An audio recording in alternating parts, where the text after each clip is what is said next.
हमारे पास पड़ी होती है काफ़ी सारी जो है पुरानी बेडशीट्स और इनका हम कुछ इस्तेमाल नहीं करते। बाज़ औक़ात हम इतने थक जाते हैं और इनको उठा के फेंक देते हैं। और इसी तरह से हमारी बहुत सारी चीज़ें ऐसी होती हैं, जैसे कि मेरा ये आयरन टेबल है, तो मैं चाहूँगी कि इसका एक कवर बना लूँ और इसको हम सजाएँगे बिल्कुल अपनी पुरानी बेडशीट से। इससे हम काम में लाएँगे बेडशीट्स को और बनाएँगे ज़बरदस्त सा कवर और सजाएँगे अपने घर को। बिस्मिल्लाहिर्रहमानिर्रहीम, अस्सलाम वालेकुम। कैसे हैं आप सब? उम्मीद करती हूँ खैरियत से होंगे।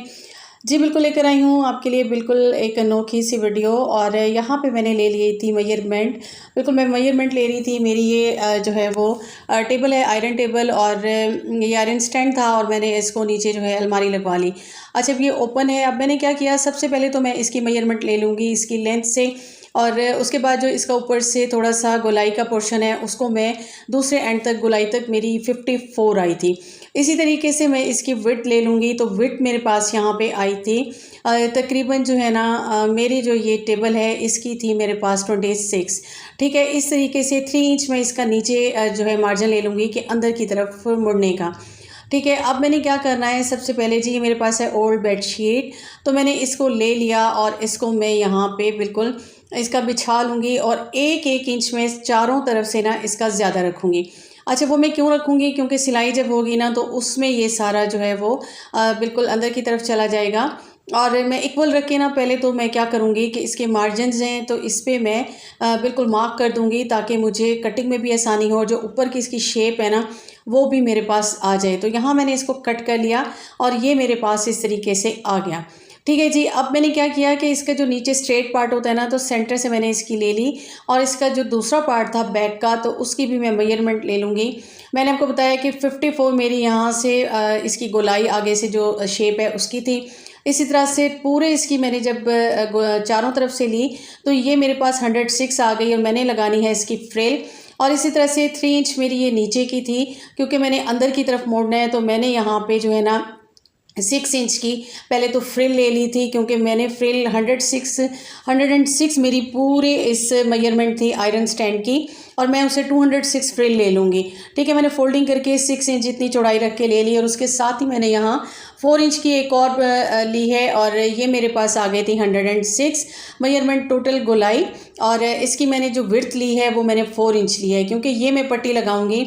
और मैंने फ्रंट का भी ले लिया था। फ्रंट मेरा जो है वो तकरीबन था, क्योंकि मेरे इसका ओपन है तो फ्रंट मेरा था 28, और उसको मैंने ले ली थी। विड्थ थी मेरी 28 और मैंने उसको ले लिया था 30, और लेंथ मेरी थी 23, तो मैंने उसको ले लिया तकरीबन जो है वो 25। ठीक है, सारी मेजरमेंट हो गई, कटिंग कर ली, और उसके बाद अब मैं यहाँ पे सिलाई करूँगी। सबसे पहले तो मैं क्या करूँगी कि इस फ्रिल को मैं ले लूँगी और इनकी पट्टियाँ आपस में जोड़ लूँगी, क्योंकि मैंने लंबी लंबी पट्टियाँ ली थी और वो मेरे पास 206 आ गई थी जो मैं फ्रिल लगाऊँगी। अब मैंने अपने उसी टूल की मदद से जो कल मैंने आपको सिखाया था, और इसको जो है नीचे से मोड़ लिया है, और इसको मैं मोड़ लूँगी अच्छे से।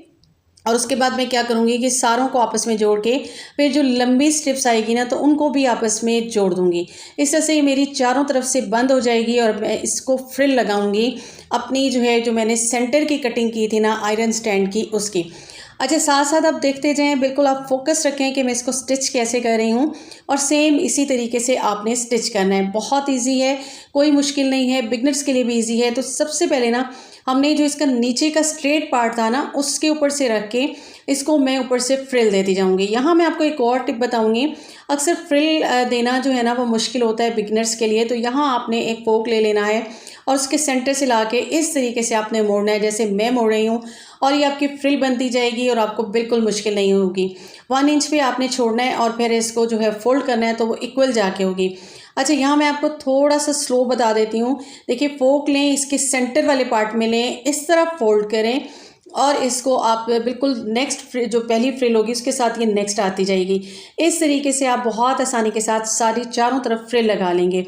अच्छा, जब हम ये इसको स्ट्रेट पार्ट तक लाएंगे ना, उसके बाद ऊपर से जो है, आपको पता है आयरन की शेप होती है।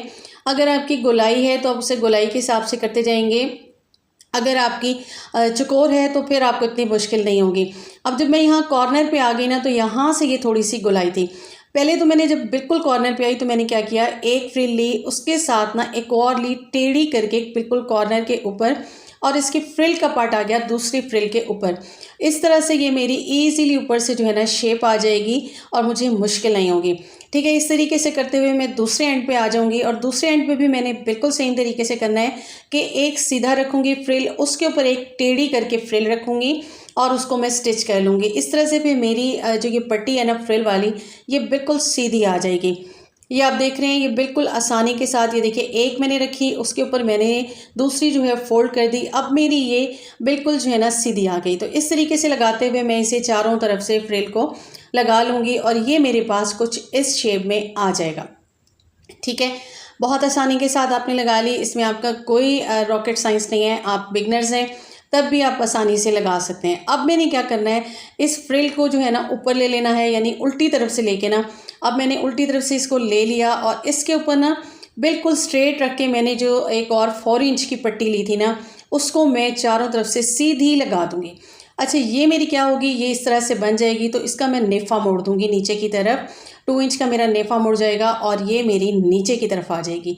इस तरह मैं अब आपको दिखाती हूँ स्टिच होने के बाद इसकी क्या कंडीशन है। और उसके अंदर मैंने जो है ना डाल लेना है इलास्टिक, जो मैंने नेफा बनाया था। ठीक है, अपनी मेजर करके कि कितना आपके स्टैंड पे आएगा। ये देखिए, ये ऊपर एक फ्रिल आ गई, ये नीचे कुछ इस शेप का ये नेफा टाइप आ गया और ये इस तरीके से ये बन गया।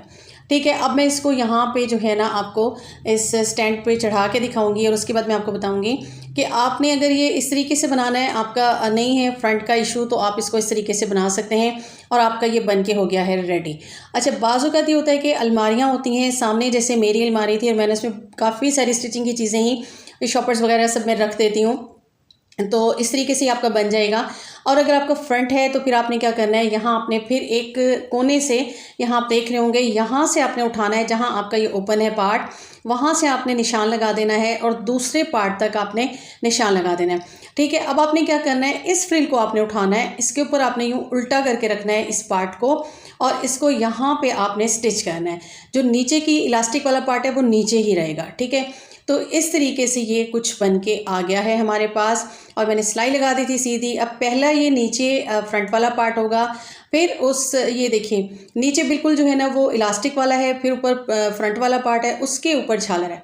इस तरीके से ये कुछ मेरे पास आ गया है। ठीक है, अब मैं इसको पहना दूंगी और ये देखिए ज़बरदस्त सा आपका बिल्कुल कवर हो गया, खूबसूरत भी लगेगा। पुरानी चादरें आप फेंक देते हैं, पुराने दुपट्टे होते हैं, काफ़ी सारी ऐसी चीज़ें होती हैं, इस तरह से आप अपने घर को सजा सकते हैं। कैसा लगा आइडिया, ज़रूर बताइएगा।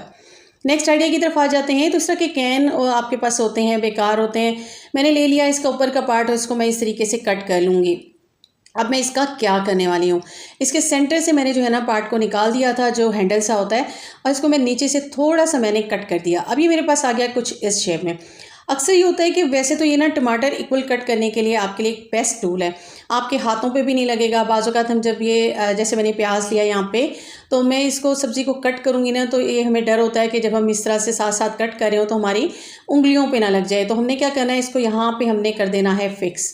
इसके अंदर हम इस टूल के अंदर फिक्स कर देंगे कुछ इस तरह से। अब हम टूल को पकड़ेंगे और इस तरीके से हम अपनी सब्ज़ी को कट करेंगे तो हमारे हाथों पे भी नहीं लगेगी और हमारी इक्वल कट के आ जाएगी हमारे पास। कैसा लगा आपको ये आइडिया?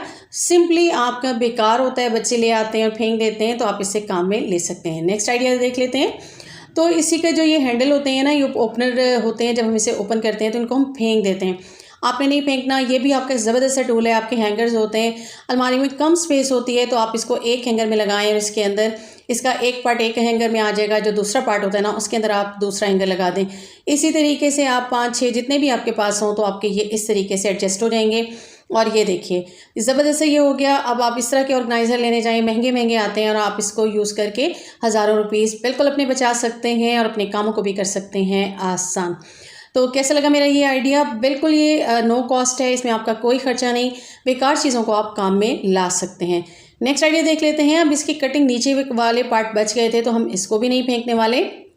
हमने क्या करना है कि हमने इसका ना 1.5 इंच का जो है मार्जिन लेके ना, इसको सेंटर से मैं एक निशान लगा दूंगी और फिर मैं इसको गोल ही कट कर लूँगी। अब ये मेरे क्या बनने वाले हैं, बिल्कुल जी ये इस तरीके से मैंने इसको शेप दे दी। पहले एक तरफ से लेके दोनों साइड से बना लिया और फिर मैंने इसको इस तरीके से स्क्वायर बना लिया। अब मैंने दूसरा कैन लिया और इसको भी मैंने इस तरह से कट कर लिया। 1.5 इंच का मैंने पीस लेके 2 मैंने कट कर लिए। अब मैं ये क्या बनाने वाली हूँ, इसको मैं शेप दे दूँगी हार्ट की, और ये इजीली आपके टर्न हो जाते हैं और इसको आप हार्ट शेप का बना सकते हैं। और जो नेक्स्ट है उसको मैं गोल सा बना लूँगी। अब ये मेरे काम क्या आएंगे, आप देख रहे होंगे कि ये तो मोल्ड बन के हो गए हैं तैयार। बिल्कुल जी, अक्सर आप बेकिंग करते हैं, आप बिस्किट वगैरह बनाते हैं, तो उनकी शेप के लिए आप इस तरह से जो है वो मोल्ड लेकर आते हैं और शेपर लेकर आते हैं। तो यहाँ हमने बिल्कुल नो कॉस्ट बना दिए हैं। अब आप इजीली इससे यूज़ कर सकते हैं जब आपने बिस्किट वगैरह बनाने हो, तो इससे आप कटिंग करें और आपकी शेपर बिल्कुल हो गए हैं तैयार। नेक्स्ट आइडिया देख लेते हैं। अब इनके ये पार्ट्स कुछ बच गए हैं, तो इनको उठा के हम रख सकते हैं। कुछ छोटी छोटी चीज़ें होती हैं, पेन्स होती हैं, हमारी बच्चों की हेयर क्लिप्स होते हैं, आप इनमें रख सकते हैं। अलमारी में रख दीजिए या फिर इनको ड्रेसिंग टेबल पर रख दीजिए, आपका काम हो गया आसान। नेक्स्ट आइडिया देख लेते हैं। तो जब आप सेल वगैरह मंगाते हैं ना, तो उनके ऊपर ये इस तरह के कवर होते हैं जिसके अंदर सेल होते हैं। इनको हम नहीं फेंकेंगे, बिल्कुल जी। सावन आने से पहले आपने एक काम करना है कि जब बरसात का मौसम आता है ना, तो क्या होता है कि आप कपड़े धो के जब रखते हैं ना, अलमारियों में रखें, तो उनमें स्मेल आ जाती है। आपने इसमें पाउडर डालना है और इसको आपने रख देना है अपनी अलमारी में। बिल्कुल टेल्कम पाउडर आपने डालना है और रख दीजिए। अब आपके कपड़ों में से स्मेल नहीं आएगी और आपका काम हो गया आसान। तो कैसा लगा मेरा आज का कंटेंट, उम्मीद करती हूँ आपको पसंद आया होगा। पसंद आया हो तो काइंडली मेरे चैनल को सब्सक्राइब कीजिएगा, बेल आइकॉन को प्रेस कीजिएगा। अपना रखिएगा ख्याल। अल्लाह हाफिज़।